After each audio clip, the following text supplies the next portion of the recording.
Hello there. I'm Dave Myers, and you're listening to Verse by Verse. No normal person likes chaos and confusion. Now, these words, chaos and confusion, describe a state of utter disorder characterized by a jumble of events and a lack of clarity.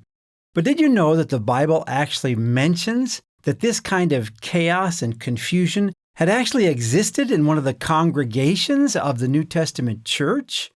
Let's read today's scripture found in 1 Corinthians 14, verse 33. It reads like this: "For God is not the author of confusion, but of peace, as in all the churches of the saints."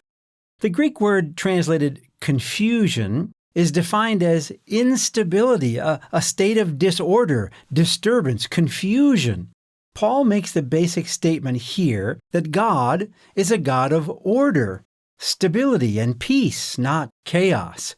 And that makes sense. When we look at God's creation, we see stunning order, complexity, and amazing stability, not chaos and confusion. Since God is not the author of confusion, then it must proceed from the enemy, Satan himself. But why would Paul have to make this statement to a church congregation? Apparently because that congregation was in a bit of chaos. There was disorder unbecoming of the people of God. What caused this disorder? It was apparently the misuse of a gift that God had given. The amazing gift God granted the early church was the gift of languages, being able to speak in a language one had not previously learned, sometimes referred to as the gift of tongues. This gift was necessary to allow the gospel message to be understood across language barriers and allow the swift spread of the truth that Jesus taught. But unfortunately, this gift was being misused.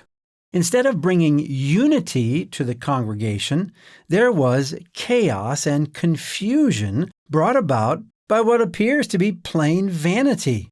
Apparently, many members of the congregation wanted to show their spiritual insight, their inspiration, their songs.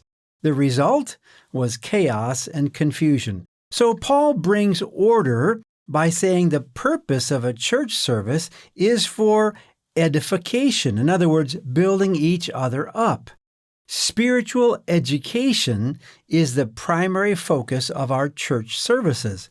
So Paul limits the service to 2 or at most 3 speakers, not singers, dancers, or babblers, but 2 or 3 speakers. If there was no interpreter to translate one who was speaking in another language, they were to keep silent.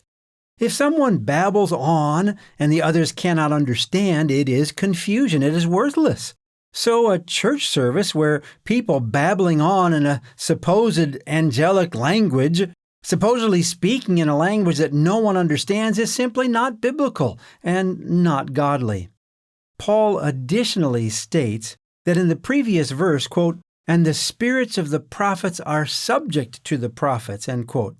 I like the way the New Living Version states it.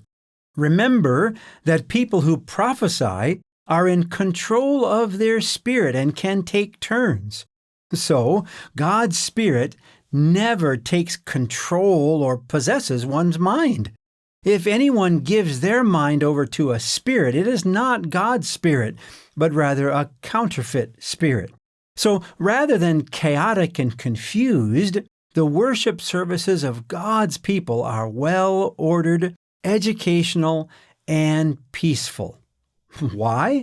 Because God is not the author of confusion, but of peace, as in all the churches of the saints. Verse by Verse is a Life, Hope, and Truth podcast. Check out the show notes to find more free content, like videos, articles, and booklets in our Learning Center.